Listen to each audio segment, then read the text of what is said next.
مولا کائنات علی علیہ الصلوۃ والسلام نے دنیا کی بے ثباتی اور زاد آخرت کی اہمیت کا تذکرہ کرتے ہوئے فرمایا، دنیا نے پیٹھ پھیرا کر اپنے رخصت ہونے کا اعلان اور منزل عقبیٰ نے سامنے آ کر اپنی آمد سے آگاہ کر دیا ہے۔ آج کا دن تیاری کا ہے اور کل دوڑ کا ہوگا۔ جس طرف آگے بڑھنا ہے وہ تو جنت ہے، اور جہاں کچھ اشخاص اپنے اعمال کی بدولت بلا اختیار پہنچ جائیں گے وہ دوزخ ہے۔ کیا موت سے پہلے اپنے گناہوں سے توبہ کرنے والا کوئی نہیں؟ اور کیا اس روز مصیبت کے آنے سے پہلے عمل خیر کرنے والا ایک بھی نہیں؟ تم امیدوں کے دور میں ہو جس کے پیچھے موت کا ہنگامہ ہے، تو جو شخص موت سے پہلے ان امیدوں کے دنوں میں عمل کر لیتا ہے تو یہ عمل اس کے لیے سود مند ثابت ہوتا ہے، اور موت اس کا کچھ بگاڑ نہیں سکتی۔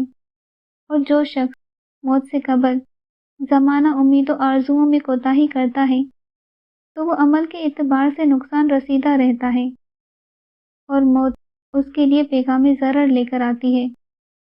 لہٰذا جس طرح اس وقت جب ناگوار حالات کا اندیشہ ہو نیک اعمال میں منہمک رہتے ہو، ویسا ہی اس وقت بھی نیک اعمال کرو جبکہ مستقبل کے آثار مسرت افزا محسوس ہو رہے ہوں۔ مجھے جنت ہی ایسی چیز نظر آتی ہے جس کا طلبگار سویا پڑا ہو، اور جہنم ہی ایسی شے دکھائی دیتی ہے جس سے دور بھاگنے والا خواب غفلت میں محو ہو۔ جو حق سے فائدہ نہیں اٹھاتا اسے باطل کا نقصان و ضرر اٹھانا پڑے گا۔ جس کو ہدایت ثابت قدم نہ رکھے اسے گمراہی ہلاکت کی طرف کھینچ لے جائے گی۔ تمہیں کوچ کا حکم مل چکا ہے اور زاد راہ کا پتہ دیا جا چکا ہے۔ مجھے تمہارے متعلق سب سے زیادہ دو ہی چیزوں کا خطرہ ہے، ایک خواہشوں کی پیروی، دوسرے امیدوں کا پھیلاؤ۔ اس دنیا میں رہتے ہوئے اس سے اتنا زاد لو جس سے کل اپنی نفسوں کو بچا سکو۔